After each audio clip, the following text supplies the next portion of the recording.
அரியலூரில் 8 வருடங்களுக்கு பிறகு ஸ்ரீ மகாகாளியம்மன் திருநடன உற்சவம் வெகு விமரிசையாக நடைபெற்றது. அரியலூர் மாவட்டம் ஜேம்கொண்டான் அருகே பளூரில் உலக பிரசித்தி பெற்ற ஸ்ரீ மகாகாளியம்மன் கோவில் உள்ளது. இக்கோவிலில் ஆண்டுதோறும் ஸ்ரீ மகாகாளியம்மன் திருநடன உற்சவத்தை அனைத்து சமுதாய மக்களும் ஒன்றிணைந்து வெகு விமரிசையாக கொண்டாடுவது வழக்கம்.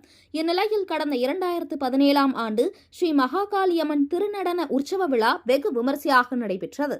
அதன் பிறகு கடந்த 8 ஆண்டுகளாக பல்வேறு தடைகள் காரணமாக திருவிழா நடத்தாமல் இருந்தனர். அதன்படி அனைத்து சமுதாய மக்களும் ஒன்றிணைந்து கடந்த 3ஆம் தேதி கொடியேற்றத்துடன் தொடங்கியது. இந்நிலையில் முக்கிய நிகழ்வான இன்று சிறப்பு பூஜைகள் விமரிசையாக நடைபெற்று ஸ்ரீ மகாகாளியம்மன் எழுந்தருளி பக்தர்களுக்கு அருள் பாலித்தார். பளூர் ஸ்ரீ மகாகாளியம்மன் கோவிலில் இருந்து வானவேடிக்கை மற்றும் மங்கள வாத்தியத்துடன் புறப்பட்ட அம்மன் வீரநடை போட்டு செல்லியம்மன் கோவிலில் உள்ள படுகால்குடியுக்கு புறப்பட்டு சென்றார். ஊரை திரண்ட இளைஞர்கள் பட்டாளம் படைசூழ காளியம்மனை வழிபட்டது பக்தர்களை நெகிழ்ச்சியடைய செய்தது. பின்னர் செல்லியம்மன் கோவில் அருகில் பிரத்யேகமாக அமைக்கப்பட்டிருந்த படுகால் குழியில் பலி கொடுக்கப்பட்டது. இதன் பின்னர் அம்மன் புனித நீரை தெளித்து அக்குழியில் இருந்த பக்தரை வெளியில் வரவழைத்து ஆசி வழங்கி பிரசாதம் வழங்கினர்.